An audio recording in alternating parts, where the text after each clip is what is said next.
Hello and welcome to my channel. My name is Mohamed Kantawi and I am a university teacher. I teach in École Normale Supérieure. In today's session we're supposed to speak about university actual lessons. So I'm giving lessons within the university. In today's session it's all about grammar. I shall be talking about the first lesson in grammar, which is parts of speech. We spoke in the classroom about parts of speech, the 9 or the 8 parts of speech, and there's a debate about that, whether they are 9 or they are 8. We don't know. We are not sure about that. The first part of speech is about a noun. To speak about a noun is a word that names things. It can name a person, it can name an object, it can name an animal, it can name an idea, it can name an emotion, it can name a place. And so we are going to take examples about that all. To name a person, for example, the name Matthew. To name a thing, for example, a table. To name an idea, for example, communism or capitalism or Marxism. To name a place, for example, Algeria. To name an emotion, for example, hatred and love. And so this is about the noun, what the noun can name. Within nouns, we spoke about that the noun is applicable to singularity and plurality. We can pluralize the nouns. We can have singular and the plural. We can say cat and then cats. We can say child and then children. We can say locus and then loci or loci. We have, for example, stimulus and stimuli or stimuli, and so singular and plural. And within nouns we spoke about countability and uncountability. There are some nouns which are countable. They are applicable with the s form, with the plural. They accept the plurality. And there are some nouns which are uncountable. They don't accept plurality. Let's take an example. Countable nouns like, for example, pen. We say pen and pens. Uncountable nouns like, for example, sugar. We can't say sugars. We have to say, for example, a cube of sugar. And so if we want to pluralize that, we have to say 3 cubes of sugar. We didn't pluralize sugar, we pluralized the cube. And then within nouns we spoke about concreteness and abstractness. It means nouns can be concrete and can be abstract. An example about concrete nouns like, for example, a table, like a pen, like a horse, like a room, like a school, an idea or an example about abstract nouns, for example, like courage, like generosity, like curiosity, like inquisitiveness, like cowardice. And so abstract and concrete, or concrete and abstract. And within nouns we spoke about different other things. And then we moved on to talking about adjectives. The adjective is a word that describes the noun. It can be used before the noun, it can be used after the verb as predicatively, and we shall be speaking about that.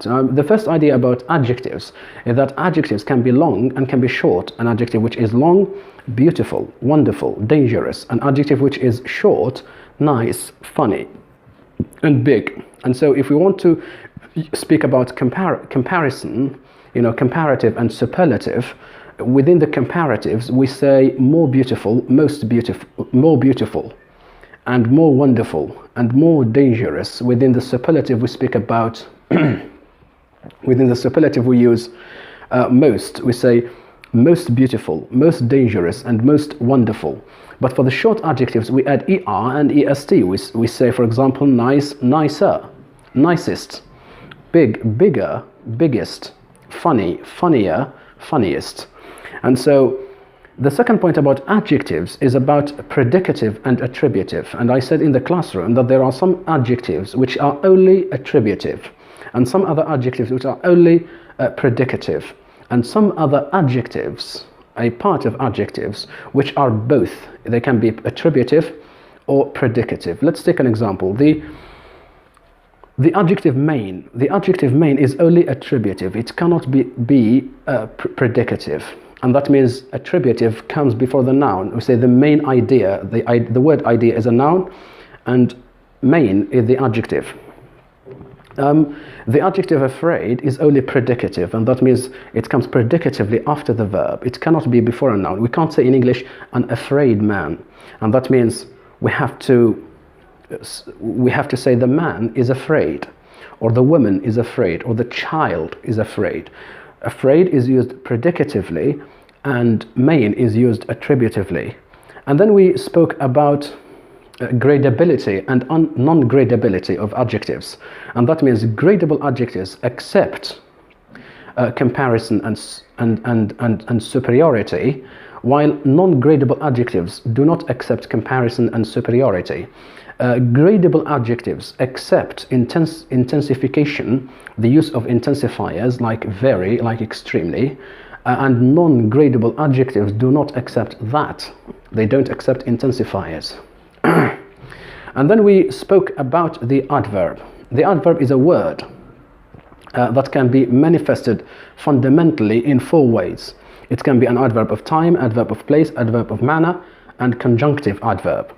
Adverb of time, like tomorrow, like yesterday. Adverb of manner, like for example quickly, beautifully, wonderfully. And adverb of place, like there and here.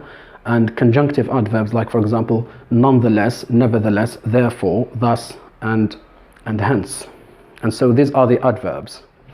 The adverb of manner is to modify semantically the verb. We say, for example, Peter drove to class quickly. So quickly refers to the way Peter drove to class or to school. So that's the adverb. And then we spoke about prepositions. Prepositions are words which are used before a noun. You cannot conceive of a preposition without a noun. And so that means the noun is the object of the preposition. We have, for example, different kinds of prepositions. We have short prepositions and long prepositions. We have, for example, in and at and on and by and with and without. These are all prepositions. After them we should have a noun or a pronoun or a gerund, one of them. And then we spoke about verbs. We said that the verb can be a state or an action.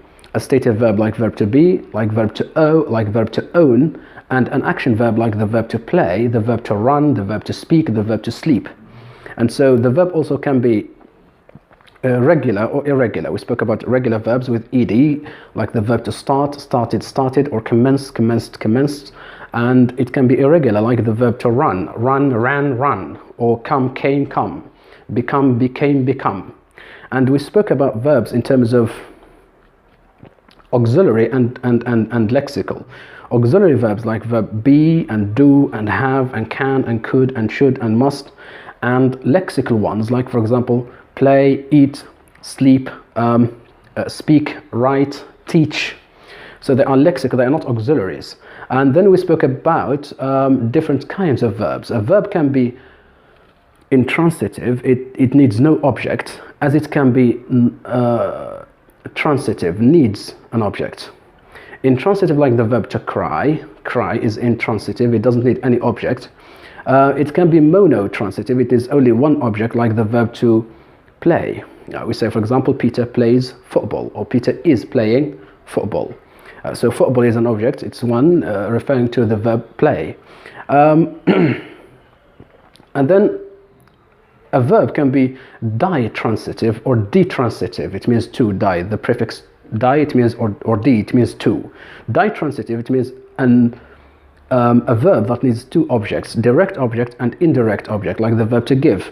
She gave me an apple. Me is the first object, and apple is the second object. Me is indirect, and an apple is direct. How do I know the difference between direct and indirect? To know this, you have to ask the question, what did she give you? She gave an apple. So an apple is a direct object to the verb to give. And me is indirect object. The last type of verb is complex transitive. And this is the verb that accepts a direct object with a complement. But what kind of complement? Complement of object, or object complement. Like, for example, the verb to make.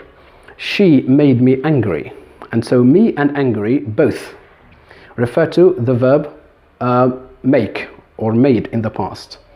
Me is the direct object and angry is the complement. How do I know that angry is a complement? I ask yourself, who is angry? I.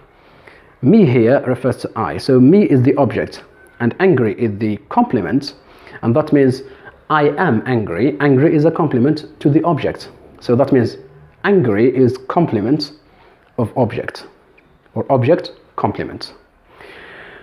And then we spoke about conjunctions. We have different kinds of conjunctions. We have coordinators, we have subordinators. Coordinators like the fanboys, for, and, so, blah blah blah. And subordinators like if, like because, like although, like unless, like providing that, blah blah blah. Coordinators are used in compound sentences, and subordinators are used in complex sentences. And then we spoke about articles. We have two articles, a and the. The is definite and a is indefinite.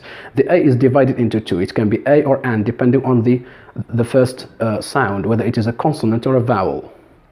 And then we spoke about the interjections. The interjections are not very important. They are used only in spoken English colloquialisms, like wow, like yuck, like ouch because of pain, like yuck because of disgust, like wow because of wonder.